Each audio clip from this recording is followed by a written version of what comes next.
Coming to you live from my apartment, it's Rob Has a Podcast. And now, here's the guy who's your podcast BFFN, Rob Cesternino. Hello, everybody, and welcome to our coverage of Big Brother Canada 3 live after the first eviction. Well, we're not right after the first eviction, but we are live, and it is Friday, and we were talking about where we are right now after one eviction in the Big Brother Canada house.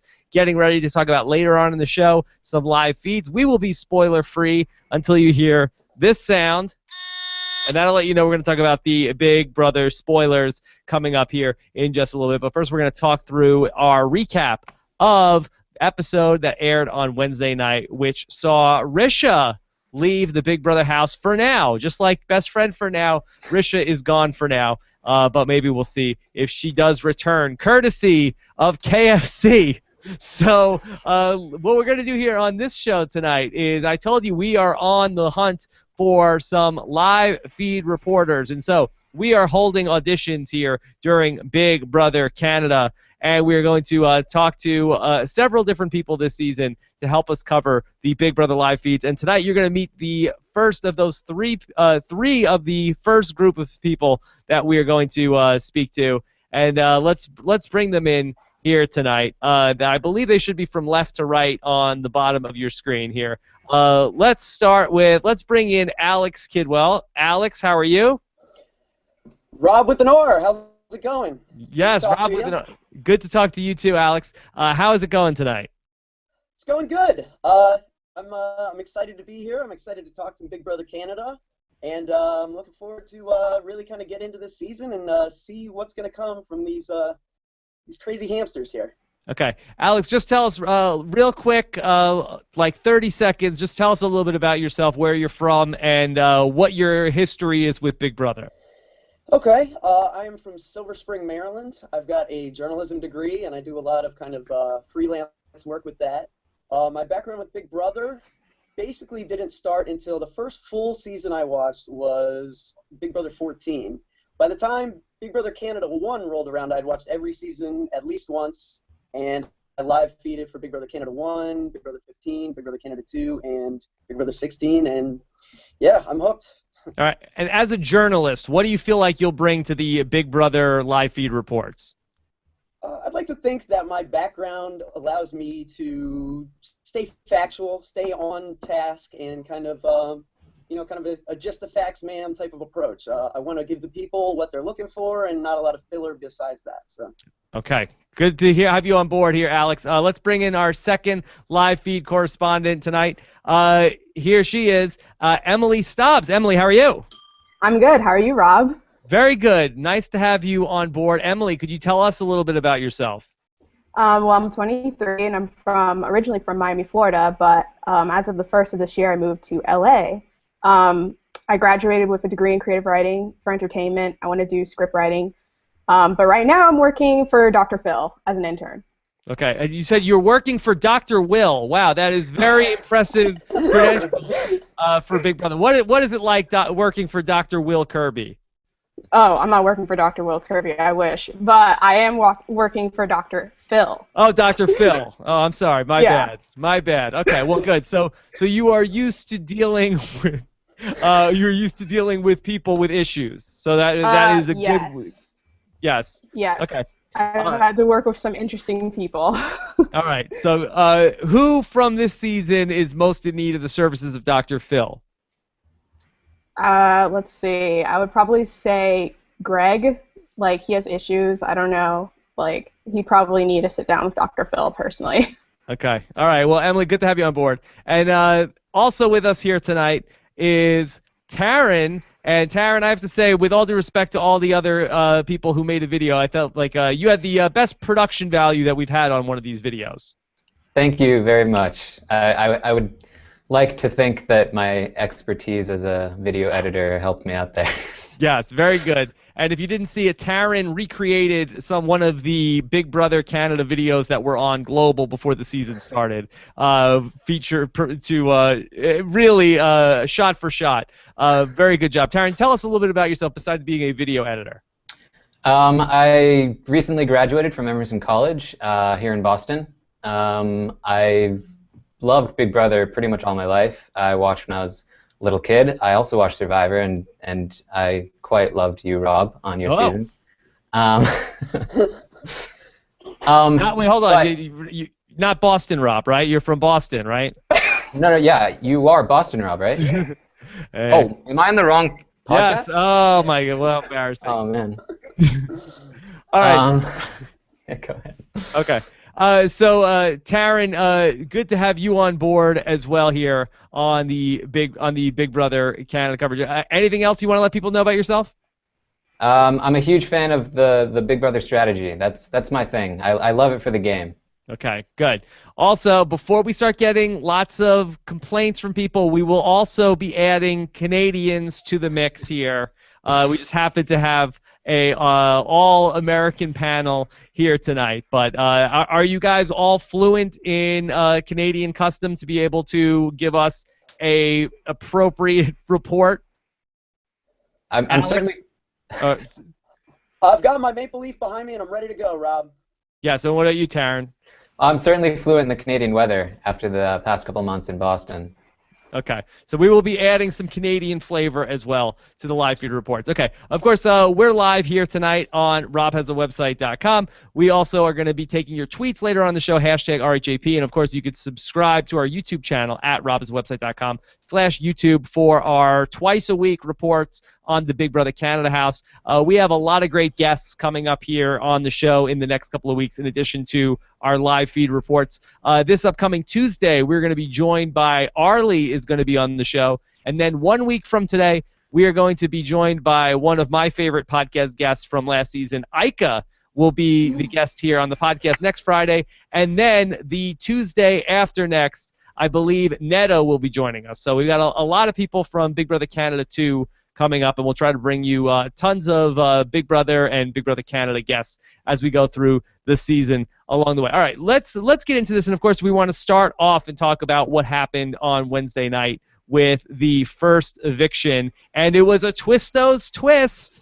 Those twisty twists, they're back, and we knew it, but the people in the house didn't. That Canada was going to vote out the person who of either Peely or Risha, and unfortunately, it was Risha that was the person to go. But is she gone for good? Let's talk about all that. Okay, first off, at that point also then the live feeds kicked in, and of course we'll get to that. But at this point, we're going to talk about just what happened in the show. From the panel tonight, any surprises that Risha was the one to be voted out? Yeah, I was actually very surprised. I thought we didn't see enough of Pilar at all for her to get any kind of votes, but I guess people don't like Risha very much. Yes, well, I had said on the show on Tuesday that we did with Kurt, I felt like it was going to be, for the most part, and I did hear from a couple people on Twitter, no, I voted for Peely. It was a referendum on Risha and what you thought of her physique, of whether it was you wanted her to stay or you wanted her to go. And Arissa told us, hey, it was a very close vote, and there was a Save Risha movement on Twitter. Did any of you guys see the Save Risha movement in action on Twitter? That I did, Rob. Yes. Yes. Okay. Were any of you guys a part of the Save Risha movement on Twitter? I was. I loved Risha. I wanted her to stay in the house longer. Okay, Emily, what was it about Risha that made you want to have her stay in the house? I don't know. I just thought like how she came off very confident, and I was like, okay, she's gonna bring some controversy to the house. I feel probably some drama. I just wanted to see her in there, and I kind of felt bad for her that she was nominated because like I felt like it was because of her age, ideally, and I was like, that's not fair. Come on, like let her stand there for a little longer. Okay, and we'll see. Also, Alex, what was your reason that you wanted Risha to stay in the house? You know, it wasn't so much anything to do with Risha. I just felt like people were, a lot of people were voting for Pilar just because Pilar hasn't gotten a chance. She hasn't gotten confessionals, but, we saw Pilar's preseason interview and she filled it all up with laughing. So it's hard for me to see her as a game player after that, and I don't know. I thought Risha would be more dynamic in the house. Now, was it especially unfair to have them campaigning all week? Like, it was one thing that we knew America or Canada, I'm sorry, I apologize, okay, let me close myself, that Canada was going to vote on whether or not she stayed. But was it doubly unfair to let her think that she had a chance to control her fate and was trying to curry favor in the House? Taryn, you said that you didn't raise your hand as being part of the Save Risha movement. Did you think that was unfair? I mean, I didn't really have a horse in either race. Like, I didn't know enough about who they were to really care either way. I don't know if it was unfair to let them campaign because there's not much, like, Pilar got to get a bunch of relationships out of that, and like a lot of people kind of see Pilar as someone they can work with because they wanted to save her, and she thought that they could. She thought, because of her campaigning, which might have benefited her. Yeah. So, Emily, what was your take on the campaign that Risha mounted in the House? Well, I thought, like, I don't know. This is the one thing I didn't like about her when she was trying to, like, it seemed like she was trying too hard to flirt with the boys, even though that was probably her best asset in the House, was to use the boys. Yes. Yes, that was her best asset. Did asset. that work at all? It feels like that was what she was going for, but it didn't seem like that moved the needle at all. Yeah, it didn't seem like it. It seemed like some of the boys were a little standoffish by it, because it's like she could be their mother. I mean, like Zach especially, he's like, what, 22? She's 41. Yeah. She was trying to get all over him. Yeah. What did you make of Risha in the hot tub with these guys? I mean, that seemed very unusual for somebody on Big Brother to go topless in the hot tub. Yeah. That was interesting. Okay. Alex, is it true that you filed a complaint to Global that why weren't the live feeds on earlier? Yeah, let's go with that. I did. That sounds right. Yeah, I mean, but that it didn't seem like that hurt her. It didn't seem like other people in the House were upset with her about that. We even heard Ashley say, hey, you know, if I had those, I'd be doing it too. Do you guys have a sense that if the House got a chance to vote, what the vote was going to be? Taryn, do you know this? Yeah, they were going to vote her out. Oh, okay. Yeah. All right. Well, I mean, we can, you know, pout and say that it was unfair that she ended up going. But if the House was going to vote her out anyway, then, you know, what can we do? Like, I just don't think that that somebody like Risha was meant for a game that is really based on, especially here early on first impressions. And she really did come on too strong. And I feel like a lot of times in the Big Brother game, I feel like not coming on too strong is the way to get through that first week. You can't win the game in the first few weeks, Rob, but you can definitely lose it. You certainly can. That's absolutely right, Alex. Okay, so in terms of this twist that's coming up here, now we're going to sequester Risha. Let me go down the line. Do you guys think that there's a snowball's chance we could see Risha back in the House? Alex? All's fair in love and Big Brother, but you know, I would love to see her come back because, like you said, I mean, if anyone has a grievance, it's probably Risha, was how the situation played out. That being said, I mean, she didn't get any time in the live feeds, and my understanding is it's going to be one of the first 5 evicted that's going to get an opportunity to come back. I just don't see how she's going to be able to win votes over people that are getting exposure on the live feeds every day. Well, based on what they said, Arissa did say that there was going to be a big competition. Is that right, Emily? Yeah, I think it's going to be something like with when they usually have a jury member come back. I think it's going to be something similar to that. Yeah. So. Do you think it will be as random as in Big Brother 16, where we saw the wacky rotating shuffleboard that almost brought Jocasta back in the House? That was close, and if it's something like that, then Risha has a possibility of getting in that house. Because, I mean, the fact that Jocasta came that close to getting back in the house means she can too. Yeah. Okay. All right, so we'll see what happens ultimately with Risha. Let's talk about some of the other big events from Wednesday night's episode. We saw everybody trying to get the possessions and the furniture back in the house, which was very complicated. First part of this was that they had to hold up balloons for 5 hours. Did you like watching them holding up the balloons? I mean, no, like we didn't see any of it. We saw them holding 2 different balloons, and there were 5 of them, and it was only good because Kevin popped one of them. Yeah, it's kind of boring, but thank goodness for Kevin, who gets a chance to be the saboteur.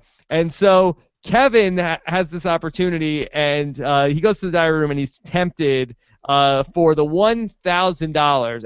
Alex, is $1,000 enough money to take your life in the game into your hands like this? Alone, no. But I think you saw in Kevin's decision making that the $1,000 wasn't his main motivation. I think you saw him waffling, and then when he kind of put it together that, wow, Canada would really appreciate me going the extra mile here.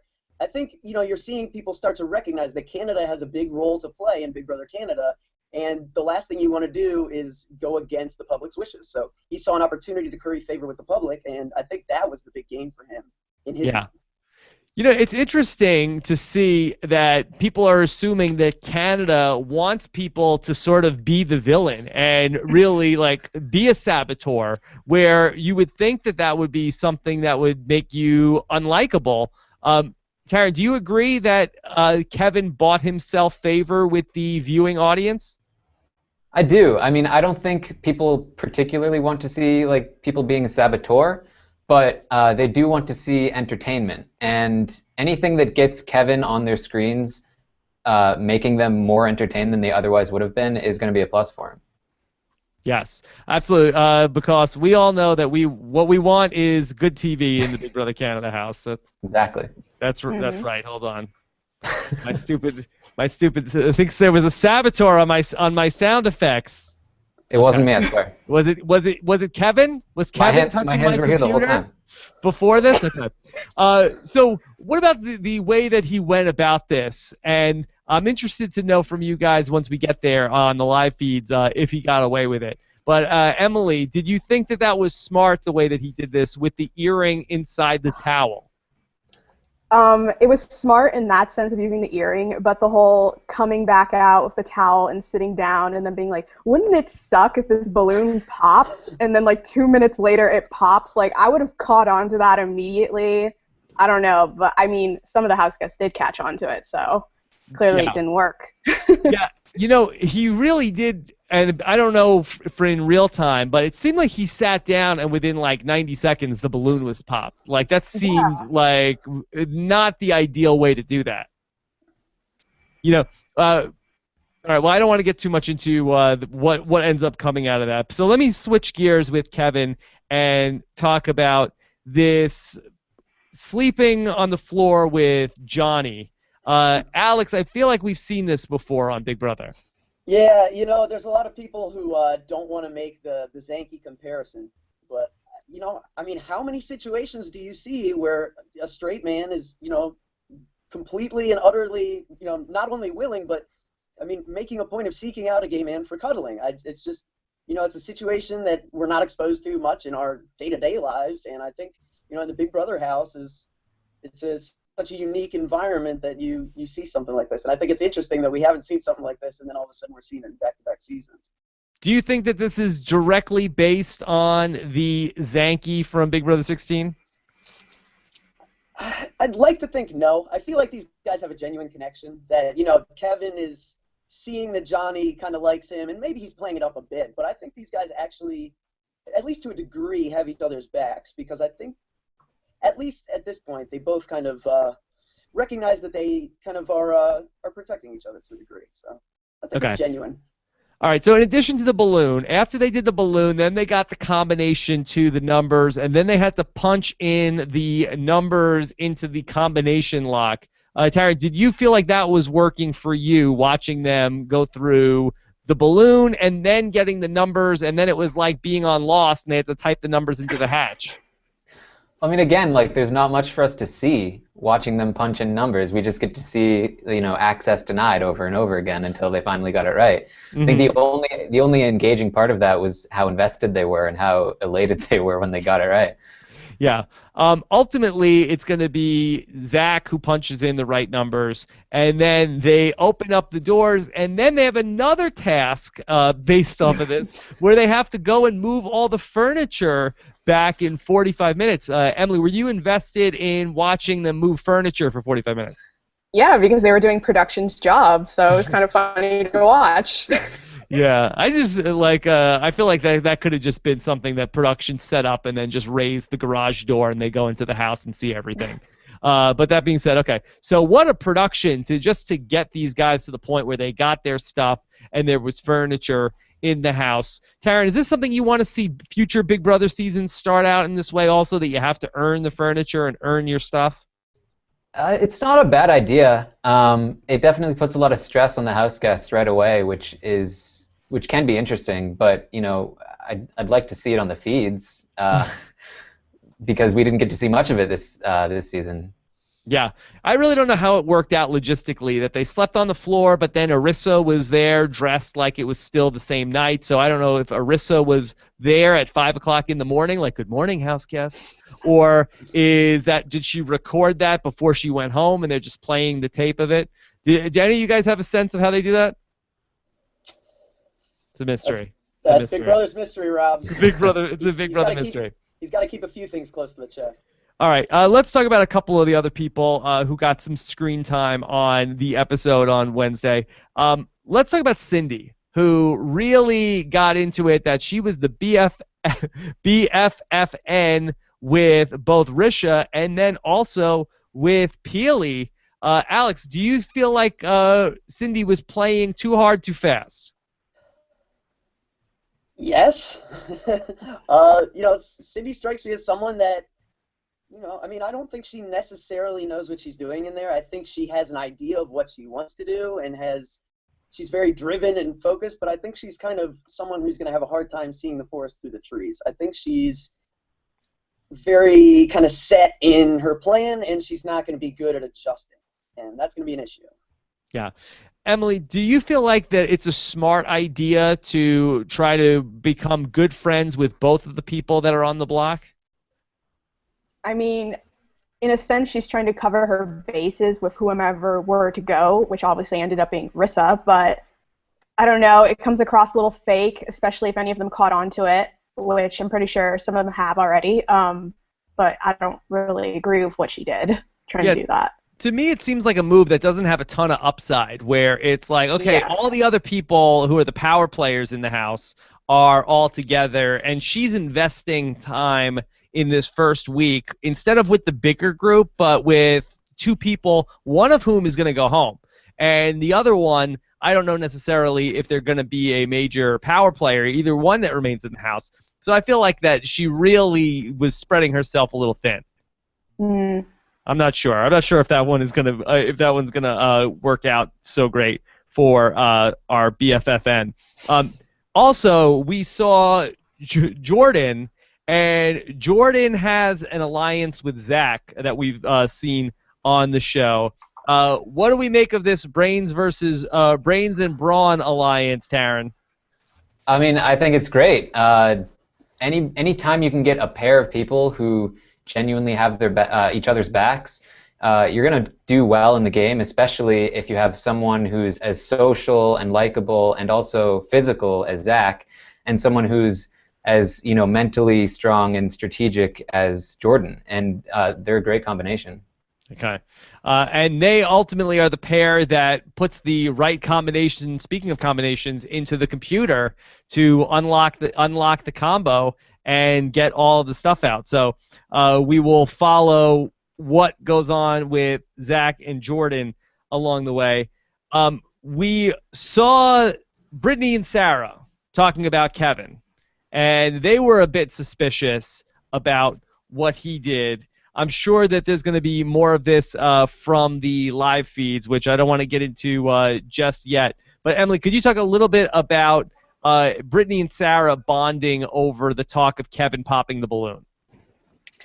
Yeah, so basically they were discussing about the coincidence of the balloon popping just as Kevin sat down to help join them hold this balloon up, and they were saying, he's really good looking and you know, everyone likes him, but they had this like off feeling about him, and they were, you know, talking about, you know, do you think he did it? And they came to the conclusion that they think he was part of something that Big Brother had like assigned, like a mission or a task for him to pop the balloon. And then they started thinking about, oh, well, what if Canada did it? So, yeah.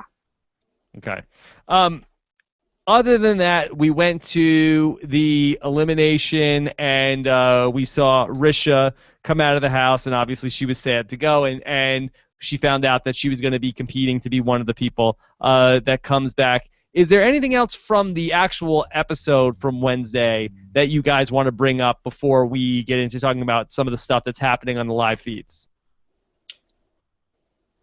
I guess I would just say that I think, you know, I really do also, I really like the two alliance of Zach and Jordan, but I especially like it for Jordan because Zach he's got a lot of options, it seems like. He's got a lot of people that, you know, he's Captain Canada. We heard Jordan say that. So he's a guy that a lot of people are going to want to align with. And because of that, you know, the fact that he's picked Jordan and he's always going to be a bigger target than Jordan, I mean, it spells great things for Jordan going forward. Okay. All right. I'm sure we'll have more about that once we get to the live feeds. Were any of you guys able to watch the sideshow for this week? Yeah. Mm-hmm. I was. Okay. All right. Good. So give me some highlights from the sideshow, Taryn. Well, Dan Giesling was on there, and he's pretty much my idol. Wow. No, he's great. He's great. He had some good thoughts about Jordan. He likes what Jordan's doing. He also likes Kevin. Netta and John were on there, and they had a pretty cute segment about their relationship. Yes. What's the update? They're together. They're living together, and they have a cat. Oh. What's Yeah, the cat's name? Vito? Probably. They made a big deal out of that cat. I don't know why. Yeah, sharing a cat is a serious step, Rob. I guess so. It's a big step. Okay. What about Risha? Did they have Risha on the sideshow? Yes. Okay. And how was Risha, Emily?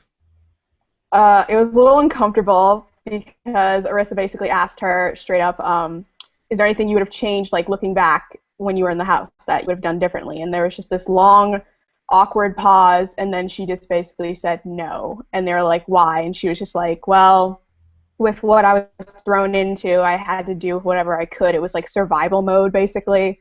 But it just, like, she felt a little off watching it. It was kind of uncomfortable. I don't know if any of you guys got that vibe as well. Oh, yeah. Oh, yeah. Yeah. She seemed really down. Struck me poor as someone Risha. who wouldn't be Yeah. there unless she was contractually obligated to be there. She did come Yeah. off as such. Do we think that Risha could potentially leave Sequester and not want to compete to be one of the people that go back in the house? Have we had that before? Yeah, we did. I've seen some people speculating about this. One point somebody raised that I think is a valid point is that Risha listed herself as currently unemployed, and I think you lose the stipend if you walk. So that may be a factor. I don't know. Just the thought that I've seen floating around out there. Okay. So we will follow what happens if we see Risha return to Twitter sometime soon. How were Peter and Gary? Funny. Funny. Same Peter and Gary as always. Good. Good. Anyway, yeah, I tried to find the sideshow, but it's confusing because the Big Brother is on Global, but sideshow is still on Slice, right? Yeah. So- Yes. I can help you out, though, there Okay, good. later. Good. Thank you, Emily. I appreciate that. We can commiserate about me not being able to see Sideshow, and hopefully for next week I can check it out. All right, so let's go ahead and get into talking about the live feeds because that's what we're here to do. So, all right, so if you don't want to be spoiled for Sunday night and Monday night's show, we're gonna play this sound. All right, and that means we are free to talk about anything that's going on the live feeds. And of course, we left Big Brother on Wednesday night where we had a HOH competition that was ongoing and endurance competition. Emily, how did the HOH competition play out? Well, according to the house guest, it lasted around 4 to 5 hours, which is surprising. And it came down between Bobby and Pilar, I believe. And Okay. Bobby ended up winning. Fun Bobby. Is the new HOH. All right, and so at this point, then the feeds come back on. Taryn, can you tell us at what point the feeds turn on and where you guys get to jump in? It was probably a couple hours after the HOH competition had ended. There wasn't much talk about strategy at that point. Bobby wasn't talking strategy at all that whole night. So. Whoa. Did we have any sort of like insanity like we did when the Big Brother 16 live feeds turned on, where everybody is crazy, and we had people streaking and going crazy that first night? No, not at all, actually. They had no idea when the feeds turned on. They were under the assumption that the feeds were already on, as far as I'm aware. Yes. It was one of Joey's finest hours. Yeah. Makes you wonder if there was streaking we missed, actually. Maybe. We might have. Fair point. We might have missed streaking already. And we know from Survivor so far this season that it's not the best strategy to use. Wasn't really the best strategy for Big Brother 16 either. Okay. So, all right, Alex, so talk us through Bobby as HOH. What has gone on so far as under Bobby's new HOH? Well, the name of the game under Bobby's HOH is Bobby doesn't want to get blood on his hands. I've heard it 100 times since Bobby won HOH. Bobby has no interest in getting blood on his hands, and as a result, I think you can kind of take that to mean that other people are going to end up controlling Bobby's HOH because Bobby doesn't want to make decisions for himself. So if Bobby doesn't want to make decisions for himself, why did he win the HOH? I think it's a great question, Rob. He's worried about the target on his back, but winning competitions isn't going to help you, take that John Party path and kind of get, I mean, his target's enormous at this point. I have a hard time seeing where he goes going forward. I mean, he's got an alliance right now, but I feel like it's a castle built on sand, Rob. Okay. All right, well, let's talk about this Bobby alliance, which is the Chop Shop, correct? Yep. All right. Yes. Okay, Emily, take us through the Chop Shop. Can you take us through, if you know, just how it was formed? I'm not exactly sure. I didn't see that bit, so I don't know if anyone else wants to take that over, but I just know who is in the Chop Shop. Okay, does anybody have a sense of how this Chop Shop came together? Not a solid sense of it, but I'd assume that Greg and Bruno are the sort of cause of the alliance. Okay. Greg is definitely the mouthpiece of the alliance. Yeah. Yes. Okay. So, all right, who are the people that are in this alliance? It's yeah, give us the members of the Chop Shop. So it's Greg, Bruno, Ashley, Willow, Zach, and Bobby. Okay. But not all of them are very loyal to this alliance. Okay, is this sort of like just like a big conglomerate a la Bomb Squad or one of these other alliances where there's a lot of people in it, but yeah, people don't really care about it? Yeah, it's very similar. Yeah. Okay. Well, let's just sort of go through. How did we come up with the name of the Chop Shop? Alex, do you know this? No. It was just something that we saw them all just kind of doing these karate chops all over the feeds like crazy people, and just kind of manifested itself. It must have developed before feeds came on, so I don't have a good answer there. Okay. Yes, Emily. I actually think I know. Yeah, I think it derived from being on the chopping block, so it's like the chop shop, chop the head off. Makes sense. Yeah. Now, is it anyway a reference to where you take a car after you steal it? Is that where this term comes from? That's what I think of when I think of a chop. Yeah, that's what I thought too, as well. Yeah, car stealing. Oh boy. Okay, and either Bobby or Greg or Bruno came up with this. I got it. It's likely. So. Okay, so now Willow and Ashley, who are in this, who are they close with in this alliance that we've gotten to this point? Taryn, do you know how did these two women get involved in this mess? I'm not exactly sure how they got involved, but Kevin invited them. Bro. No, Greg Willow, is actually Ashley.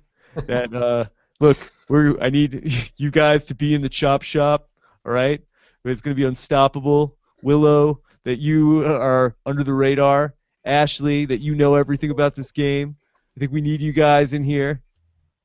I honestly wouldn't. I honestly wouldn't put it past Greg to do that. But he's referred to Devin a couple times, being like, "We can't be like Devin and just invite a bunch of people."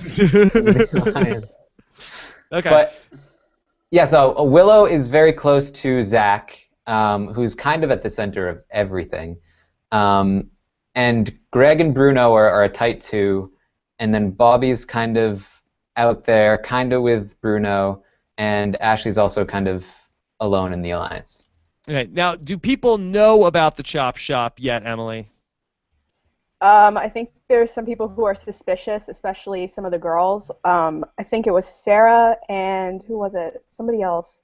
I know Sarah for sure is onto it. Neha, yeah, that's it. Neha, they were talking about they think the boys are working together. Okay. All right. So we've got the Chop Shop. That's a group of 6. All right. I know that there can only be one alliance at any given point in the Big Brother house. All right. So Alex, what else is going on? Well, I mean, I think the true alliance that you got to look out at, as like we referred to earlier, is Newport, because that's the alliance that Zach is actually being true to, and he has told Jordan about the Chop Shop. So Jordan is fully aware. All right. So Zach and Jordan is an alliance, and this is called Newport, like the menthol cigarettes. Is that what they're going for, Emily? I thought it was like the Newport cities. Like that's what I thought they were going for. Is that a geographic region in Canada? This is why we need a Canadian live feed correspondent here. That's because that's what I smoke, Newports. Neither of them are from any place called Newport, as far as I know. That's hardcore. That's what I liked it. That's how I became the bad boy of podcasting, smoking Newports. Maybe that's why maybe it's an homage to me, Newport, Zach and Jordan. Actually, yes. It's funny you say that because, as you know, Jordan is a big fan of Rob Has a Podcast, and he's been talking about it nonstop on the feeds. All right, this is what I'd like to hear. Let's get into the part where we talk about on Rob Has a Podcast when they talked about Rob Has a Podcast on the Big Brother Live Feed. So who has this report? It's very meta of you, Rob. Yes, very meta. All right. What have you heard? What have you heard from the Big Brother Live feeds about Rob Has a Podcast on Rob Has a Podcast? Well, Jordan is a big fan, and he's been talking about Rob Has a Podcast so much that I believe Big Brother has been saying you're not allowed to talk about branding. So what? Yeah. So he's thought, okay, well maybe I can just refer to it as like Rob's podcast, or like I'm just talking about Rob Cesternino, like. Big Brother shut down talk of Rob Has a Podcast? I'm pretty sure that's what's going on. All right, well, fine. Now we're not allowed to talk about Big Brother now. How about that? How do you like it, Big Brother? Alex, please stop talking about Big Brother. Well, I don't like that much at all, Rob. Yeah. Oh, I'm outraged. What happened to freedom of speech? It's gone in Big Brother. It's gone in Big Brother. All right. So are we able to hear anything that Jordan has said about Rob's podcast besides before Big Brother shut it down, Taryn? He's a big fan. He's talked about different Big Brother players, like Eric Stein he really likes, and he kind of fancies himself as kind of a mini Eric Stein. He also likes Ian a lot. He referenced the laws of power as well. Oh yes, yeah, he did do that. But the real ones or the 49 laws of Survivor? It was unfortunately the real one. He did say the 48. I can't give you full credit on that one, but. Well, those are probably better in general, but maybe for reality TV, you should listen to the 49 laws of Survivor. I would agree. Yeah, there's some good stuff in there. Maybe we'll have to do the 49 laws of Big Brother at some point. Yeah, Jordan. Oh, sorry. I was just going to say Jordan was using it to explain to Zach why you can't, pick off one person and then leave that group unfinished. Right? Which is a principle that we've heard before. Now, do you feel like is Jordan, talking too much about these things? Like, it seems to me like he has not been following the Survivor season, and because he was in sequester. But maybe if he was, he would say, maybe I don't want to let everybody know how much I know about this game. Or is he only doing it with Zach and or Kevin? Well, the house seems to be filled with people who love Big Brother, and they've actually been like going around reenacting scenes from previous Big Brothers. Like most of this house enjoys talking about Big Brother, it seems. It's a good house for a player like Jordan for sure. Yeah. Okay, so it's something yeah. that's uniting people as opposed to something on Survivor where it's pushing people away. Like, ew, you know so much about Survivor. Poor Max Dawson. Yes. He knows just too much, and people didn't want to hear it. Just shut up, man. Yeah. Okay.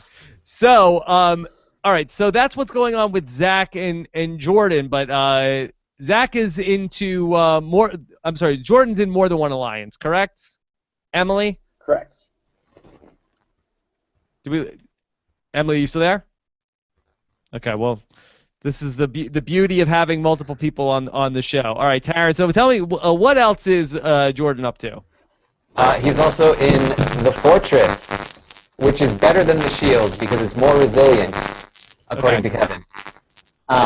It's Jordan and Kevin, but unfortunately Jordan doesn't really have much interest in it beyond just controlling Kevin. Okay. Alex, could you talk about the Jordan and Kevin relationship? Sure. It seems these guys kind of at some point before feeds turned on gravitated toward each other just on the basis that these are probably the two biggest fans in the house off the initial kind of take. I did hear at one point Jordan and Kevin talking about how they want to have a podcast together after the season ends. Oh boy. I think it's going to be tough given that Jordan is faking this final two. I don't know how fake Kevin's the gonna react to podcast. that, yeah, well, hey, I mean, if you can do that, then I guess you're clear, right? Yeah. All right. So why doesn't Jordan want to work with Kevin, Taryn? He is suspicious of Kevin. He thinks that Kevin is a lot smarter than he's letting on, and he's really just loyal to Zach at the moment. And Love Zach. yeah, Love Zach. Also, Taryn, I'm hearing a little buzzing on your audio. I'm not sure exactly. Alex, do you hear that? I do. Yeah.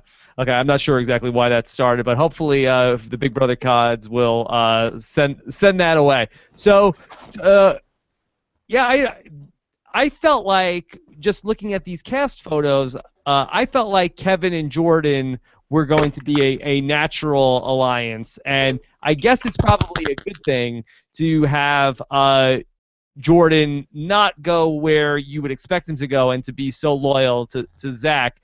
Is he too loyal to Zach, do you think, Alex? It's possible. I mean, especially when you look at, the Chop Shop was initially looking to target Kevin.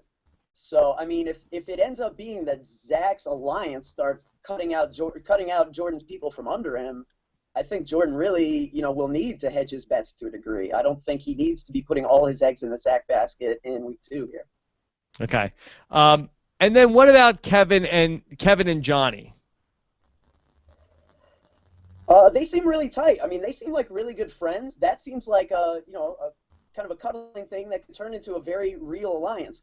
And beyond that, Kevin and Johnny are now finding themselves in a position where kind of you've got the Chop Shop, and then you've got a bunch of girls reacting to what they think the Chop Shop is, which is an all-guys alliance.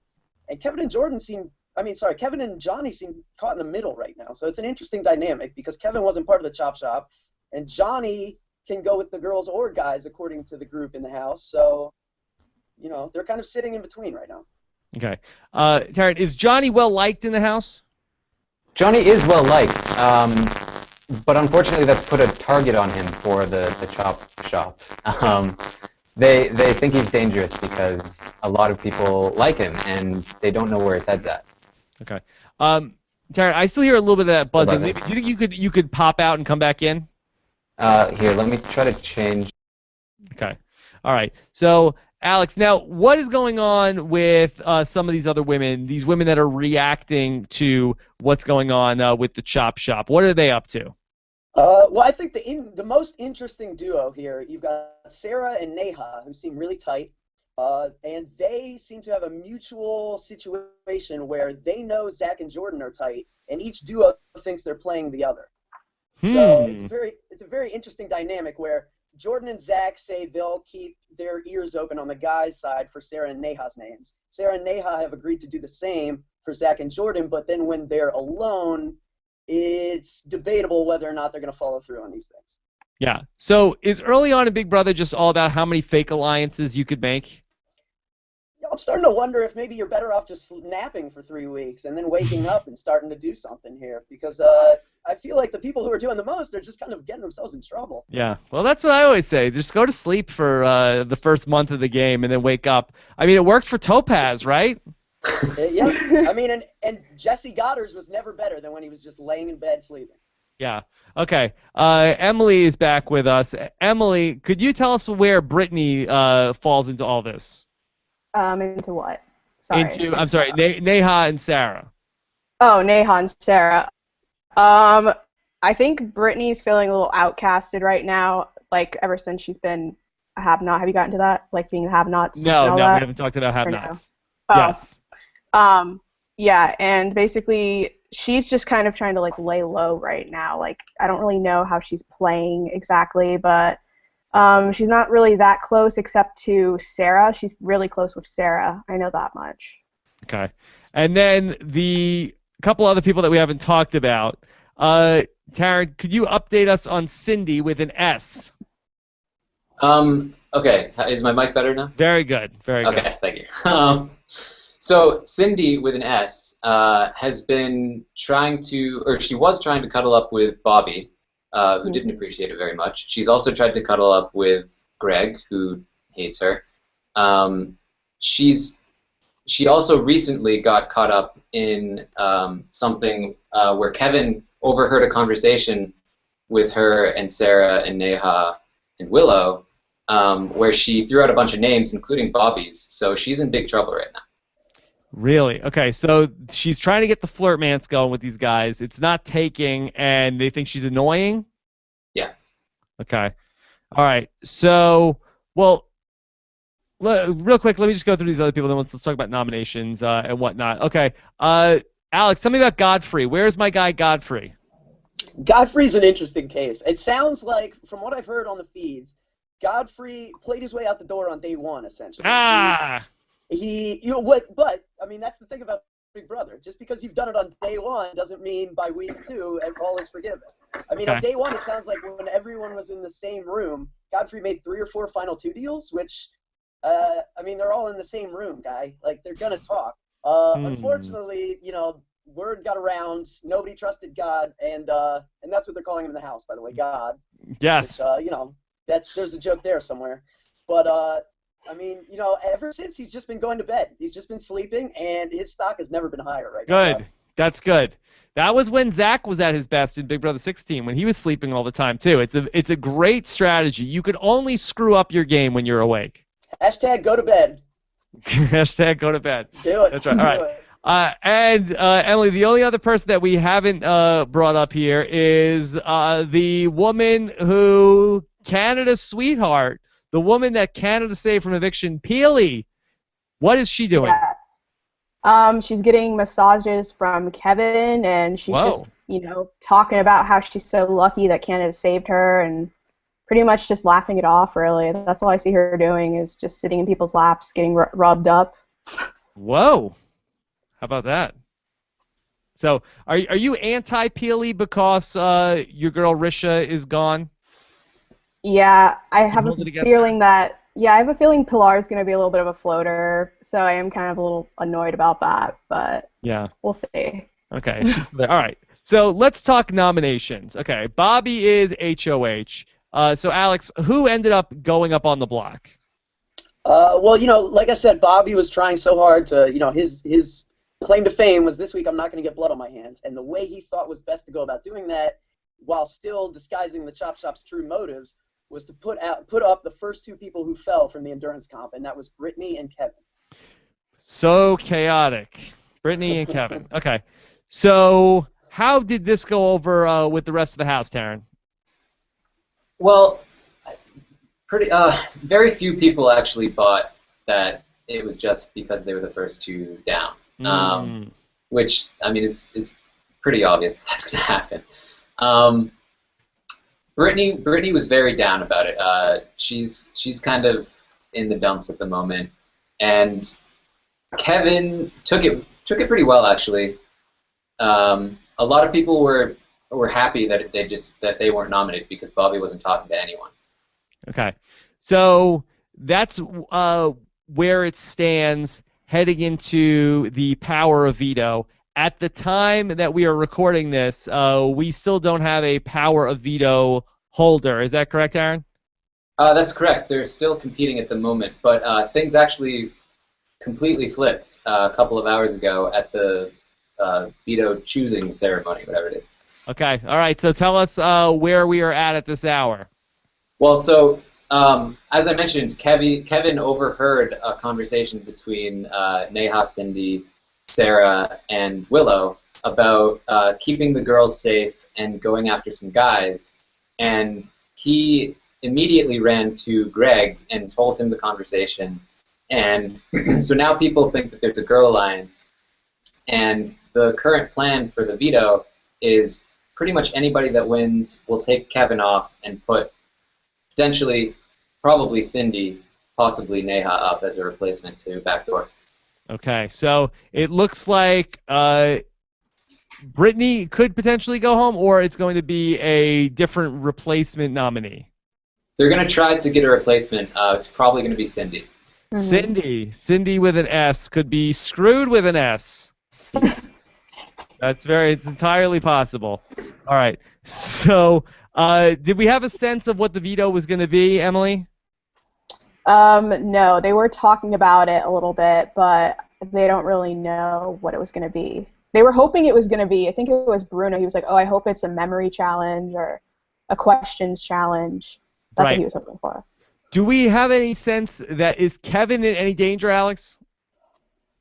Potentially, just because I know Bobby is probably one of the guys least motivated to save Kevin. Like one of the last things I heard Bobby say was maybe we should even pull off Brittany and then figure out what we're going to do. So I think the people who are most gung-ho to save Kevin in the Chop Shop are the Gregs and the Zacks. So, it'll be interesting to see. But Kevin's got a really great draw for this POV. He's got him, he's got Johnny, he's got Godfrey, all saying they'd be willing to take him off. So that's good for him. All right. So that's sort of where the lay of the land strategically. What about some other interesting things that have been going on the live feeds? Taryn, do you have anything to report that you've seen that you think would be interesting for this conversation? Let's see. Willow likes to dance a lot. She's pretty hyper on the feeds. Yeah. Yeah. She did some interpretive breakdancing one night. That's good. Yep. Let's see. What about her impersonations? She does impressions? Yeah. Yeah, she was doing an impersonation of Zach and Caleb with the pickle thing with Amber. And she was doing an impression of Sabrina trying to get into the diary room saying she only ate one burnt cookie. And the Ica shove down the stairs, the alleged shove. Wow. And she's reenacting things from the feeds? Yeah, she was just doing it all, and they were laughing at it. Wow. Emily, have we gotten alcohol in the house yet? I don't believe so. What? I think Bobby may have gotten a few beers with his HOH room, but nothing major. Yeah. I mean, correct me if I'm wrong, this is still Big Brother Canada, right? Last time I checked. Last time I checked. All right. So I don't know what is going on with the lack of alcohol. Alex, what have you seen that's been interesting? I'm really enjoying watching Greg in there. I mean, Greg is, for all intents and purposes, a Ginger Devon. I mean, it is very, very fun to watch him explode over very minute things. I mean, Kevin coming downstairs with this hearsay on Cindy.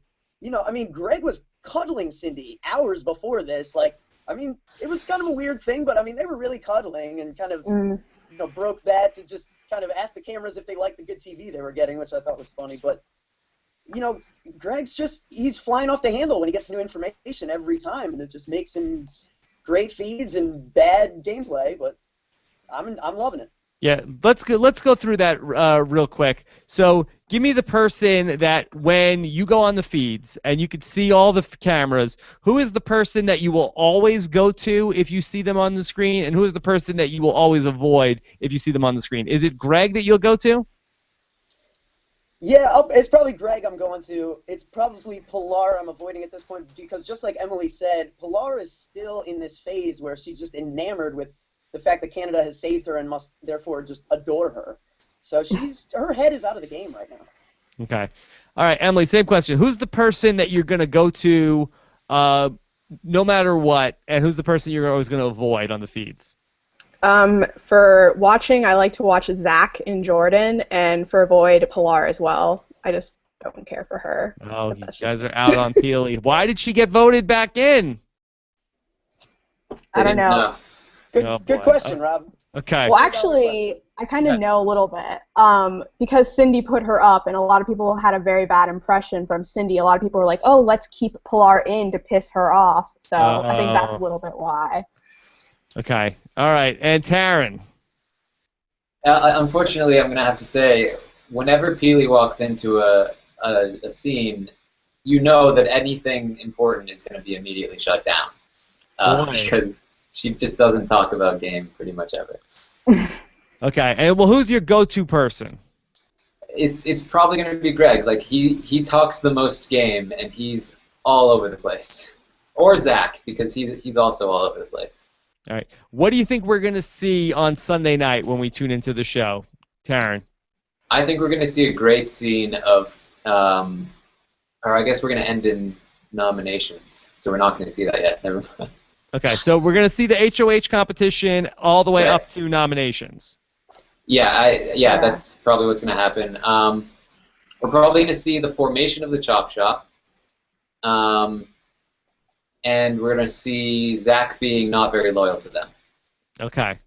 Now, is Zach a good player? I've heard from people that he's too much all over the place. Emily, what's your read on Zach?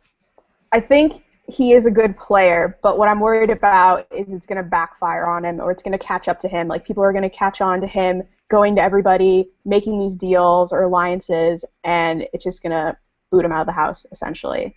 Okay. But he's likable. Like, a lot of people seem to like him in the house. All right. I want to start to take some questions from the audience. I know Scott is working on getting them up in the show, but he's having some tech issues. But I'm able to take the hashtag RHAP questions from Twitter. And let me take one from Dave Baker, who says, is relying on the Cougar strategy ever a winning option?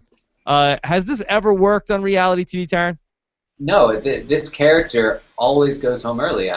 I can't remember the name, but Big Brother 2, she went home early. The Cougar in that season, she went home early. This character archetype just doesn't do very well. Was it Sandy? I can't remember. Lori was the one, or it was Tanya was from Tanya. Big Brother. Yeah, Tanya. she was from Big Brother 3, and then there was. Yeah, and then I guess there was was there somebody on Big Brother 2 also? I think there was. Who was the first person out? Emily, could you ask Dr. Will at work if he remembers? Oh yeah. Yeah. Sure. The first person out was the woman who was the older woman. She's up against Nicole against the block, and then she found out that she had I think then she found out she had breast cancer. Yeah. Cheryl. Yes. That was the first person off. And then the second person off was the girl that Mike Boogie was with. Krista. Yes. No, not Krista. The first one. Oh, yes. Yes. Okay. Let's see. Let's take some more questions that we have from the chat room as well. So go ahead and fire away if you have questions from the chat room. Anything else that you want to report on from the live feed that you guys have seen? Bobby's butt. Bobby's butt. Tell me about Bobby's butt. I think it was Thursday or Wednesday night. It was after the HOH. Basically, Bobby was like, I'm going to take a shower, and he started getting undressed, and he was left in his boxers, and instead of walking into the shower and taking his boxers off, he decided to just take it off right where the camera was directed on his butt. So everyone on the live feeds got to see Bobby's very nice butt. Okay, so you said thumbs up for Bobby's butt? Yeah. Okay. According to Bobby, that butt has won an award at a gay bar. That's very true. Wait, say that one more time? According to Bobby, he's gone with gay friends to a gay bar, and that butt is an award-winning butt at a gay bar. An award? What award did it win? A podcast award? Best butt. Best butt at a gay bar. Yeah, that's Bobby's claim to fame, or one of them, I guess. Okay. He won some assless chaps. Okay. Good. All right. Patrick on Twitter has a question. Says, talk about the toilet paper plan to prove loyalty to the Chop Shop. Oh my Show us God. how crazy Greg is. All right. Who knows about this? So Bobby had this idea. I'm pretty sure it was Bobby's idea to have everyone take a roll of toilet paper and hide it under the trash can in the bathroom, so that at the end of every day they can all go and see that there's still 6 toilet paper rolls under the trash can. So they're all definitely still loyal. Wait, well, I don't understand why. Who would take the toilet paper rolls? They're throwing toilet paper rolls all around the house. I think it's Okay. the idea of them. They need to be relocated. Hold on. I think we lost. We lost Alex. I think that the Chop Shop got him. Oh God. Emily, finish the thought. What's going on with the toilet paper? Sorry about that. Oh, what? He's I'm back. All right, yeah. Okay. Basically, by the end of the day, the idea is that they're going to relocate 6 pieces. It's to like a under Caleb the, thing? Yeah, essentially, it's like just a subtle kind of gesture to prove your loyalty every day, and it's an interesting thought. I don't know what to make of it, really. At the end of the day, I want to see your toilet paper. Yeah. If I don't see it, I don't have your loyalty. Yeah. Okay, so is somebody trying to take the toilet paper? I still don't understand this, Taryn. It's kind of like a thing where if you have a significant other and you leave little subtle things around, the house, and they see it and they think, oh, this person's thinking of me. I think that's kind of where the idea is. Okay. All right. Scott's got some questions up. Let's take a couple questions before we wrap up tonight. This is from Scott, who says, do you think that Kevin and Johnny could team up with the Leftover Girls and go against the Chop Shop with any success? All right. Who wants... in this round, whoever has a take on this, blurt out your name and then we'll call on you. Okay? This will be like a little bit of almost like Jeopardy. All right. All right. Alex. All right. Yeah. No, I think it's very possible. I think if that's going to happen, moves need to be made in the next week or two, though, because otherwise, we're looking at a situation where kind of the snowball is going to start to roll downhill on them a bit, and they don't want that momentum to pick up speed. So if they're going to make that move, like I was talking about earlier, I think Kevin and Johnny sit kind of in the middle right now. They could go 2 different directions. If they decide to go with the girls, they could pull the numbers. That's definitely a possibility at this point. All right, let's take some more questions. This is from South Newton 1. Kevin may have just escaped danger this week. Dan, Will, and Ian were in danger early on, but ultimately won while players like Arlie and the Shield felt very safe early and got cocky. Does narrowly escaping eviction help Kevin in the long run? Emily. Oh, sorry. Emily. No, go ahead. Yeah.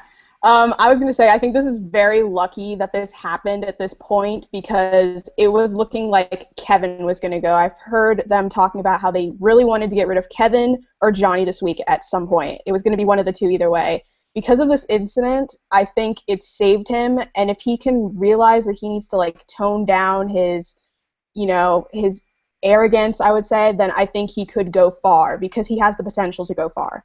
Okay. All right. So, Edward Giordano says, had the live feeds been on, would Risha have stood a chance? I think so. Yeah. Yes. Why, Taryn? Why would Risha have stood a chance? I think less so in Risha's favor, and more so just because, as little as you saw Pilar on the show, she's even less of a presence on the feeds. So I don't see anyone voting to keep her. So you feel like that because Peely is so bad on the feeds that you would have had pervy guys tuning in to watch her on the feeds, and B, you would have had people. She would have been good drama on the feed. So even though she probably would have got voted out by the House in a couple of weeks, she would have at least been maybe more liked by Canada. Yeah. Okay. Absolutely agree. All right, let's take Sarah Park says, will every eviction involve the vault from here on out? The letters kind of ruin the anticipation of the eviction for me. Let me talk about this for a second. Yeah, I didn't mention the go into the bank vault, pull out the envelope, go sit down, open the envelope, and then show your envelope to everybody. I thought that was totally lame, and that did not work for me at all. Did any of you guys like the go to the vault and get the envelopes out? Pretty much not at all. The best part about it was watching Peely struggle to find her box when it was right in front of her. Yes. Okay. So, yeah, it was very confusing. You didn't understand why they were going in there. You thought it was going to be like a twist that they were going in there. And it's like, yeah, that bank vault set looks great, but figure out something else to do with it because that is not working on eviction night. Yeah, if that's all the twists we're getting from the vault, I'm not buying it. I need to see some cooler stuff coming out of those safety deposit boxes. Yeah, it looks great. It looks awesome. Okay. Let's take... Here, what's that, Taryn? It's this great-looking vault. The door is so cool. And they come out of it with 2 envelopes. You think they could do something better than that? Yeah. How about like a suitcase? That would be even more. Yeah, attaché. Yeah, an attaché case that would say you're evicted, and then the person that gets evicted gets like a glitter bomb in their attaché case. And it goes up. In Gary's voice. Yeah. Oh, that's amazing. That's amazing. Leighton wants to know, Peter, Arlie, and Jordan, what do you think of this casting type? Would you say that they're the same? Because I would not. I don't think that Arlie is necessarily the same as a Peter. I could see Peter and Jordan being similar. But do you guys think Peter, Arlie, and Jordan are one and the same? I don't see Peter being too much like Jordan. Jordan's a bit more active in trying to find relationships and more willing to sort of break off and make moves than Peter seemed to be. What do you guys say? Emily or Alex? I think one thing that Big Brother fans will tend to do is try to put somebody in a mold of a past player, and sometimes that kind of causes you to think that they're going to do things that maybe aren't in their, that maybe aren't in their plans. Like, I think if you assume Jordan is a Peter, then you're going to assume Jordan is going to do what Peter did, and I think that's probably inaccurate. Okay, well, so I think there is such a thing as, fitting a peg into this hole. Now, I might have some information here to on this debate of is Jordan a Peter? And what I want to do is that for those of you guys who are longtime listeners of Rob Has a Podcast, you know that Jordan Parhar was a frequent caller on the RHAP voicemail segment. So I want to play for you. I believe this is a voicemail that came into us from May 9th, 2013. Okay? I'm going to go back to May 9th, 2013. This is a call. I believe that we played this on the podcast. This is from Jordan calling in to Rob Has a Podcast. Hello, Rob. This is Peter Brown calling. I have a question about Eric. With no legitimate challenge threats left in the game, shouldn't Eric team up with Eddie and try to win the last 2 immunity challenges together? They could bring in Sherry and vote out Dawn and Cochran. There would be no legitimate strategic threats left in the game, and Eric would have a legitimate chance at winning. Would this be the worst Final 3 of all time? Believe in the Shield! Okay. All right. So, Alex, is Jordan a Peter? He's got a great Peter impersonation. As far as fitting the mold, no, I'd like to think Jordan is his own guy. Jordan's the Jordan. He's the first Jordan. He's not the second Peter. To be fair, Peter on the sideshow did say that Jordan was basically him. Yeah. So you would say then? So there is some Hello, evidence. Rob. This is Peter Brown calling. Oh my god. Yeah. I think if you'd ask Peter, anyone with glasses and a modicum of strategy is him. So. I think he would say that there's only one him. That Well, he's a diet him then. Diet him. I have a lot of Jordan Parhar voicemails that maybe we could play at different points. I need to go through and listen to see if there's anything that's relevant that's in there. Okay, let's go do a couple more questions. Herschel says, it's nice that Risha will get another chance, but is a 5-person competition too much? Imagine if a Nick returned to the game right after Andrew was evicted. Yeah, I agree. I think that whenever we get to this point, 4 weeks from now, I mean, I don't think we're going to be too hyped up for a Risha return to the house, considering she was on for one episode. Do you guys think that there's any chance that 4 weeks from now we would be pumped up for a Risha return? It depends if she's gonna come in the house with a vengeance. I think it would be interesting to see because, like, imagine if last year they had done this and like Andrew came back into the house. Can you imagine that? Like, oh my gosh, that would have been horrible. What if they do this and Peely comes back in the house? Oh God. Go. Oh God. It could happen. All right, let's do 2 more questions here tonight. South Newton wants to say, we saw a lot of pairs developing in this episode, Kevin and Johnny, Zach and Jordan, Brittany and Sarah. Which one lasts the longest? All right. Alex, give me your pick for which pair lasts the longest. And don't talk about Risha. It's a tough call, Rob. I guess I'm gonna say Sarah and Neha. Sarah and Neha. I really feel like Sarah's sharp, and I feel like, you know, some of these guys whose stock is really high right now, I just don't know if they're going to be able to go the distance. I think maybe they've spread themselves so thin by week 2 that by week 5, week 6, week 7, I don't know if they're going to have, if their word's going to be good anymore. Emily, longest lasting pair in your opinion? I was gonna say the same thing. Seha, their shipping name, or Seha. Yeah, their alliance name. I think they could go far because Sarah seems to be really observant and she's kind of sitting back and watching. She's not trying to like start alliances with every single person in the house. Neha is also really smart, and from what I've heard, she's really strong in the challenges. Because I heard, I think it was Bobby, he was saying like you were really good like in that challenge, the HOH challenge. So she could be a threat. Okay. All right, and Taryn, your longest lasting pair. I do think Sarah is very good, but unfortunately, Neha has a pretty big target on her back at the moment. So I'm gonna have to go with Jordan and Zach because they're better positioned at the moment, at least. Jordan and Zach.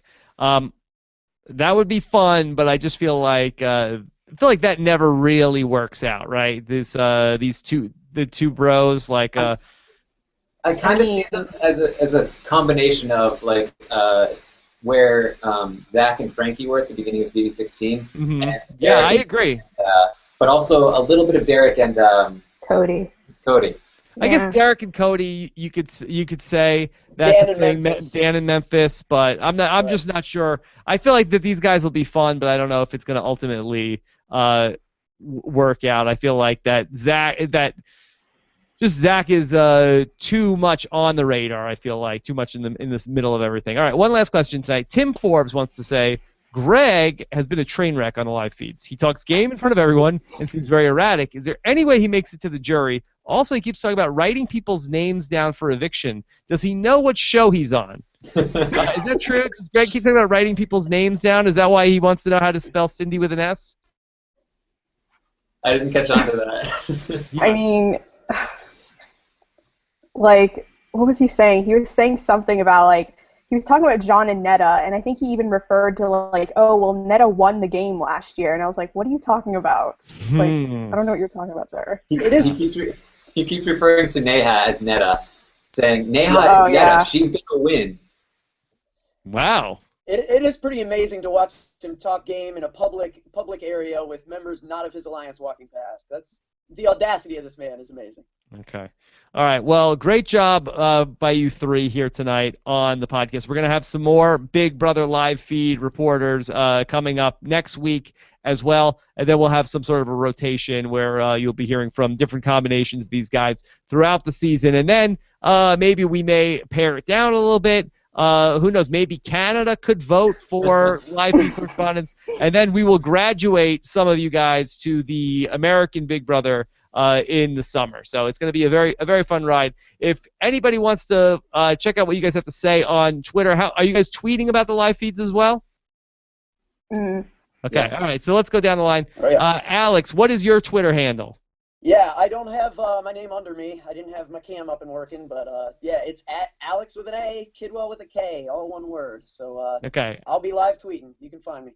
And let's spell out Kidwell for people. Kidwell.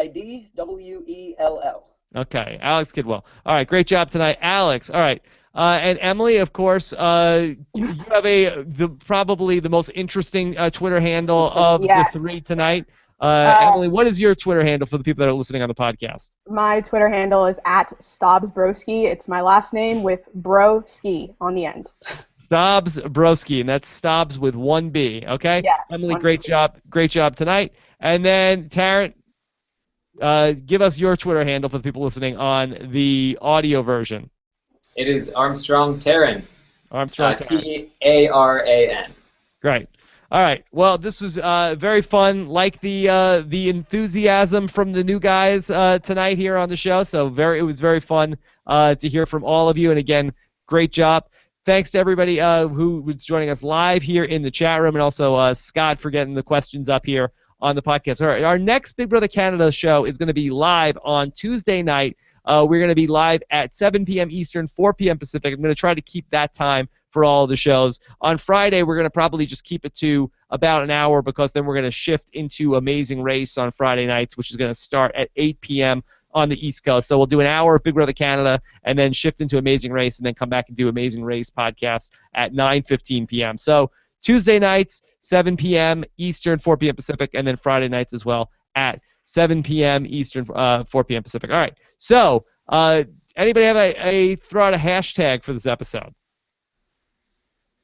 I like go to bed. Go to bed? That's a pretty good strategy. Going once, going twice. All right. Good one.